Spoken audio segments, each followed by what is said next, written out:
સુરત શહેર યુવા કોંગ્રેસના પ્રમુખ મેહુલ રાયકાએ જણાવ્યું હતું કે ભાજપે બેરોજગારી દૂર કરવા દર વર્ષે 2 કરોડ નોકરીઓ આપવાનું વચન આપ્યું હતું, પરંતુ વાસ્તવિકતા એ છે કે છેલ્લા દાયકામાં મોદી સરકાર 2014માં સત્તામાં આવી ત્યારથી નોકરી માટે અરજી કરનારા ઉમેદવારોમાંથી માત્ર 3%ને જ સરકારી નોકરી મળી છે। એટલે કે દર 1000 અરજદારોમાંથી માત્ર 3 લોકોને જ કાયમી સરકારી નોકરી મળી હતી। તેમણે વધુમાં કહ્યું કે 2022માં રાજ્યમંત્રી જીતેન્દ્રસિંહે સંસદમાં સ્વીકાર્યું હતું કે 2014થી સરકારને મળેલી 22 કરોડ અરજીઓમાંથી માત્ર 22,311 ઉમેદવારોની નિમણૂક કરવામાં આવી હતી।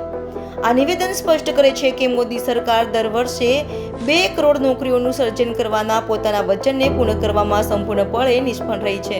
22 કરોડ અરજીઓની સંખ્યા દેશમાં રોજગારની નબળી સ્થિતિ દર્શાવે છે। યંગ ઇન્ડિયાના બોલ કાર્યક્રમ વિશે બોલતા યુથ કોંગ્રેસના પ્રમુખ મેહુલ રાયકાએ કહ્યું કે આ ભયાનક ઘટનાઓએ ભારતીય યુવા કોંગ્રેસને ભાજપ સરકાર સામેના સંઘર્ષમાં સામેલ કરવા માટે પ્રેરણા આપી છે।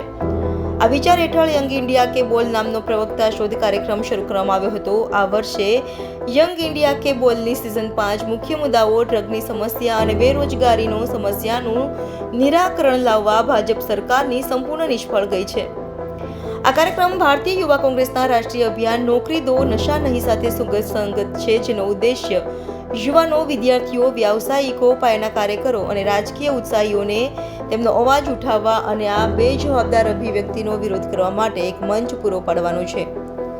તમારા મંતવ્યો સરકારને જણાવો, તેમણે કહ્યું। આ સ્પર્ધા માટે અરજી પ્રક્રિયા 15 ડિસેમ્બર 2024થી વિથ IYC એપ દ્વારા શરૂ થશે।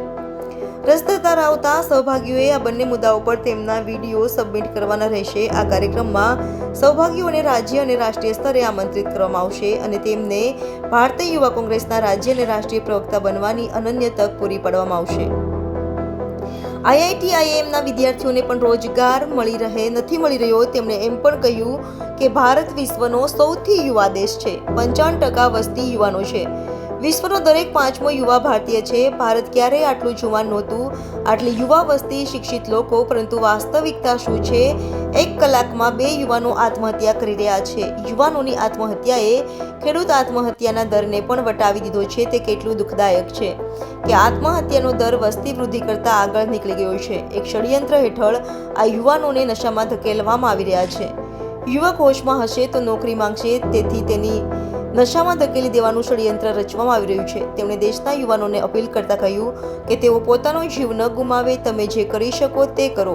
યુથ કોંગ્રેસ ખુલ્લા દિલે તમારા માટે પ્રતિબદ્ધ છે। આ દરમિયાન યંગ ઇન્ડિયાના બોલ કાર્યક્રમનો વિડીયો અને પોસ્ટર પણ લોન્ચ કરવામાં આવ્યું હતું। આ પ્રસંગે સુરત શહેર યુવા કોંગ્રેસના કાર્યકર્તા ઉપસ્થિત રહ્યા હતા।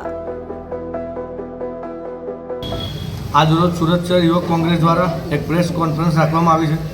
આ પ્રેસ કોન્ફરન્સની અંદર યંગ ઇન્ડિયા બોલના કાર્યક્રમનું પોસ્ટર અને વિડીયોનું લોન્ચ કરવામાં આવ્યું છે। સિઝન 5 યંગ ઇન્ડિયા કે બોલ આ એક ભારતીય યુવક કોંગ્રેસનું એક પ્લેટફોર્મ છે, જે આપણા દેશની અંદર હાલ જે હાલાત છે એ હાલાતને લગતા જેટલા પણ પ્રશ્નો છે, જેના માટે અમારા માનનીય નેતા શ્રી રાહુલ ગાંધીજી એમણે એમની વિચારધારા હેઠળ યંગ ઇન્ડિયા કે બોલ એક દરેક યુવાઓના, ભારત દેશના દરેક રાજ્યના દરેક ખૂણા વિસ્તારો, શહેરોમાંથી, તાલુકે, જિલ્લે, દરેક જગ્યાએથી જે પણ યુવાઓ અત્યારે આજના માહોલમાં જે સામનો કરી રહ્યા છે એ દરેક યુવાઓને એક મોકો મળે, એ દરેક યુવાઓનો બોલવાનો અધિકાર છે। ભારત દેશ લોકશાહી દેશ છે। આમાં જ્યારે પણ સૌથી વધારે આ દેશમાં સૌથી વધારે કોઈની સાથે કોઈ ઘટના બની હોય તો આ દેશના યુવાઓ છે। સૌથી નિષ્ફળ દેશની અંદર આજે જે માહોલ ચાલી રહ્યો છે, દેશના વડાપ્રધાન નરેન્દ્ર મોદી, જેમણે 2014માં જ્યારે ભારતીય જનતા પાર્ટીના શાસન 2014માં પ્રધાનમંત્રી બન્યા ત્યારે ભારત દેશના યુવાઓને વર્ષે 2 કરોડ નોકરીનું વચન આપવામાં આવ્યું હતું। તેમાં ભારતીય જનતા પાર્ટી અને દેશના વડાપ્રધાન નરેન્દ્રભાઈ મોદી તમામ સખત રીતે આ યોજનામાં નિષ્ફળ છે। આજે ભારતીય જનતા પાર્ટીના કોઈ પણ નેતાઓ યુવાઓ માટે કોઈ જગ્યાએ બોલી શકે તેમ નથી। આજના યુવાઓને નશામાં ધકેલવામાં આવી રહ્યા છે, ત્યારે ભારતીય યુવક કોંગ્રેસ અને કોંગ્રેસના નેતા રાહુલ ગાંધીની એક વિચારધારા છે કે આજે દેશની અંદર જે હાલાત ચાલી રહ્યા છે, દેશના યુવાઓ સાથે જે અન્યાય થઈ રહ્યો છે, એના માટે દેશના યુવાઓ આજે બહાર આવીને બોલે। એના માટે યંગ ઇન્ડિયા બોલનું એક પ્લેટફોર્મ ઊભું કરવામાં આવ્યું છે. એનું આજે સુરત શહેર યુવક કોંગ્રેસ દ્વારા પ્રેસ કોન્ફરન્સથી લોન્ચિંગ કરવામાં આવ્યું.